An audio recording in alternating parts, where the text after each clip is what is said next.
જય માતાજી મિત્રો, નમસ્કાર। હમણાં થોડા સમયથી સોશિયલ મીડિયામાં એક વિડીયો ખૂબ જ વાયરલ થઈ રહ્યો છે કે મોગલધામ કબરાઉના મહંત શ્રી સામત બાપુના દીકરીએ ભાગીને પ્રેમ લગ્ન કરી લીધા છે। મિત્રો, આ ઘટના લગભગ શનિવારની છે, પરંતુ આ ઘટના સાચી છે એવું હજી સુધી કોઈએ સ્વીકાર્યું નથી। કોઈ મીડિયા પ્લેટફોર્મ અથવા કોઈ ચેનલમાં સ્વીકારવામાં આવ્યું નથી કે આ ઘટના સાચી છે કે ખોટી। હોઈ શકે આ એક અફવા પણ હોય, અને જો આ ઘટના ઘટી હોય તો આપણે આપણી શ્રદ્ધા મોગલમાં તથા સામત બાપુ પૂરતી મર્યાદિત રાખવી જોઈએ।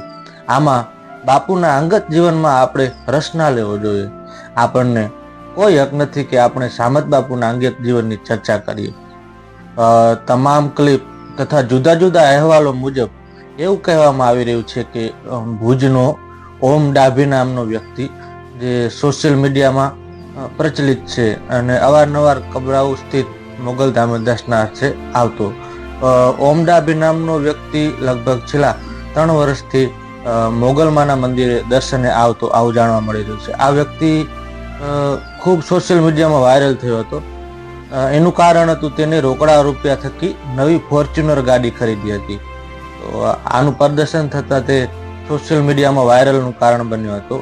અને આ એ જ વ્યક્તિ ઓમ ડાભી જે સામત બાપુની દીકરીને અપહરણ કરીને લઈ ગયો, અથવા તો કે એમની સાથે ભગાડીને લઈ ગયો અને પ્રેમ લગ્ન કર્યા। શનિવારના દિવસે, એટલે કે લગભગ 2-4 દિવસ પહેલાની આ વાત છે, સામત બાપુના દીકરીએ ભાગી અને આ યુવાન સાથે લવ મેરેજ કર્યા હતા। આ અંગે સોશિયલ મીડિયામાં ઘણી ક્લિપો વાયરલ થઈ રહી છે।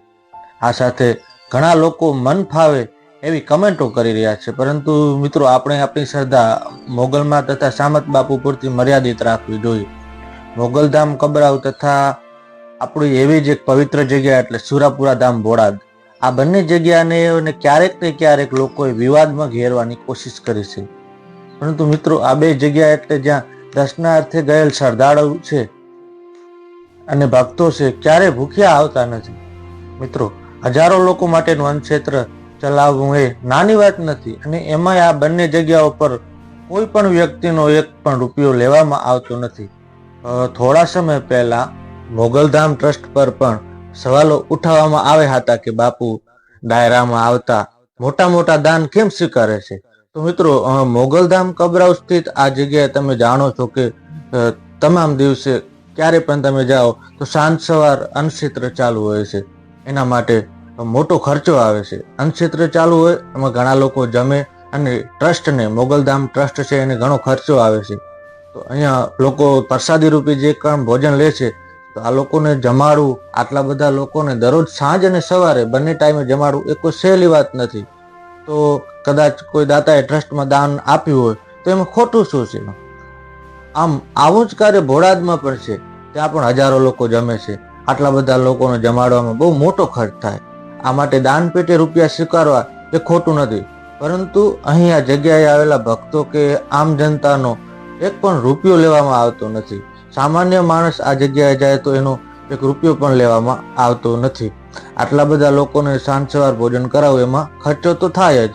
આટલો મોટો ખર્ચ સામત બાપુ કે દાનબા બાપુ પોતાની મિલકત વેચીને તો ના જમાડે ને। ચોખ્ખું જ છે કે આમાં દાનેશ્વરી હોય કોઈ દાતા તો એનું દાન આવકાર્ય રહે છે। આ માટે આપણે સવાલ ઉપાડવા ના જોઈએ।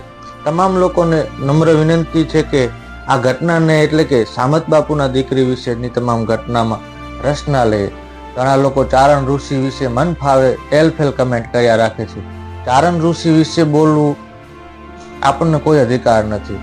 ભારતીય સંસ્કૃતિમાં ઋષિઓનું મહત્વ દર્શાવ્યું છે, તો એમાં સામત બાપુ એટલે ઋષિ, ને ખાલી ઋષિ નહીં મિત્રો, પરંતુ એમ કહેવાય કે ચારણ ઋષિ। તો ચારણ ઋષિ વિશે આપણે કમેન્ટમાં જેવું તેવું બોલી, અને કોઈ પણને ખબર ના હોય પોતાના દીકરા દીકરી આવી રીતનું કરશે, આવું કાર્ય કરશે, આવું પગલું ભરશે, આમાં સામત બાપુનો કોઈ ગુનો ના કહેવાય। આપણે માત્ર ને માત્ર સામત બાપુ સામે જવું પડે, અને બીજું માતાજી સામે। આપણી શ્રદ્ધા માતાજી અને સામત બાપુ પૂરતી મર્યાદિત રાખવી પડે। એમના પર્સનલ જીવનમાં આપણને કોઈ પણ સળી કરવાનો કોઈ અધિકાર નથી। સમગ્ર જનતાને અપીલ કરી કે અફવાઓથી દૂર રહેજો। જે કાંઈ ઘટના ઘટી ગઈ તે ઘટી ગઈ, હવે કંઈ થવાનું નથી। અને બે હાથ જોડીને નમ્ર વિનંતી, આ વાતને આટલા પૂરતી જ સીમિત રાખે. બસ. જય મોગલ, જય સોનલ. શું જોવું પડે, આપણે તેમની સાથે છીએ. જય મોગલ.